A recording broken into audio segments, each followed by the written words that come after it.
Cari amici della luce, benvenuti su questo canale dedicato alla Divina Sapienza. Viviamo in un tempo dove malattie e sofferenze di ogni genere affliggono l'umanità e spesso si sente dire che tutto questo è una punizione da parte di Dio. Vi leggerò una risposta che il Signore Gesù Cristo ha dato ad un suo discepolo 2000 anni fa sul perché della malattia e della morte prematura dei bambini. Il testo è estratto dal libro Il Grande Vangelo di Giovanni, volume 6, capitolo 55, dettato dal Signore Gesù Cristo al mistico Jacob Lorber.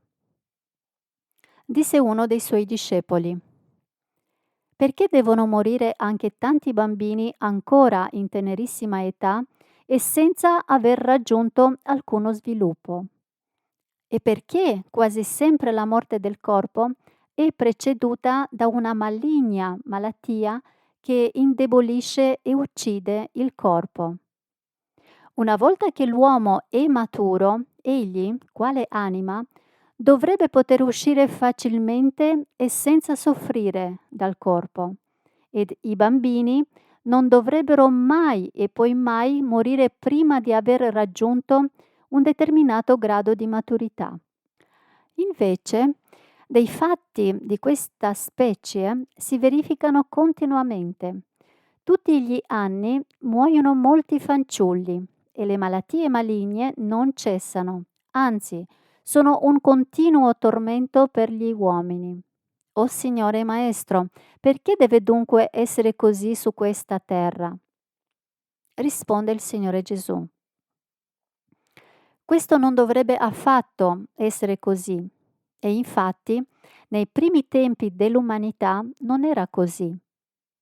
Hai mai letto in qualche cronaca di malattie gravi che avessero colpito quegli uomini che erano devoti a Dio e che vivevano secondo i suoi comandamenti? No, essi raggiunsero tutti un'elevata età e la loro morte era simile ad un dolce addormentarsi senza alcuna sofferenza. In quel tempo non moriva nemmeno nessun bambino, perché i figli venivano generati da genitori perfettamente sani e venivano nutriti e allevati secondo la sana e semplice natura. Ma quando più tardi negli uomini trovò l'accesso ogni genere di alterigia e con essa un intero esercito dei più sfrenati peccati contro i comandamenti di Dio e contro le leggi della natura, solo allora ogni tipo di maligne malattie cominciò a dilagare fra gli uomini per loro colpa. Ma gli uomini, così debilitati, non poterono più generare dei figli sani. Per conseguenza, questi bambini deperiti, già nel corpo materno, gradatamente dovettero sempre più essere esposti ad ogni specie di malattia e cominciarono a morire a tutti gli stadi della loro età. Ma il fatto che avvenga così ora non deve indurvi a pensare che Dio abbia predisposto così tra gli uomini per un suo scopo imperscrutabilmente segreto. Tuttavia, egli ha permesso che fosse così affinché in primo luogo agli uomini per effetto delle malattie venisse impedito di peccare eccessivamente e in secondo luogo affinché essi, a causa delle malattie aspramente dolorose, si ritirassero di più dal mondo, si concentrassero in sé, riconoscessero i loro peccati, ne provassero orrore e così, esercitandosi nella pazienza e nella rassegnazione alla volontà divina, potessero diventare beati.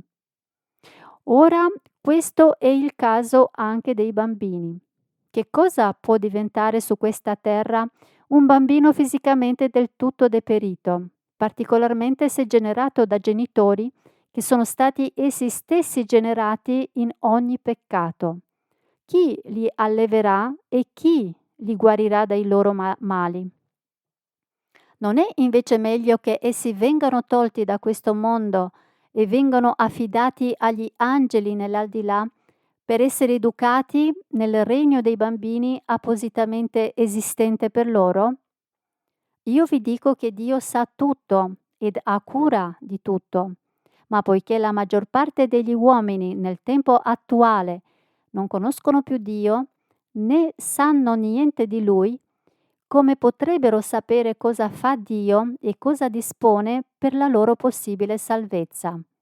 Se Dio, contro i peccati degli uomini, non avesse lasciato libero il passo alle corrispondenti malattie, più di mezza umanità ne sarebbe totalmente rovinata.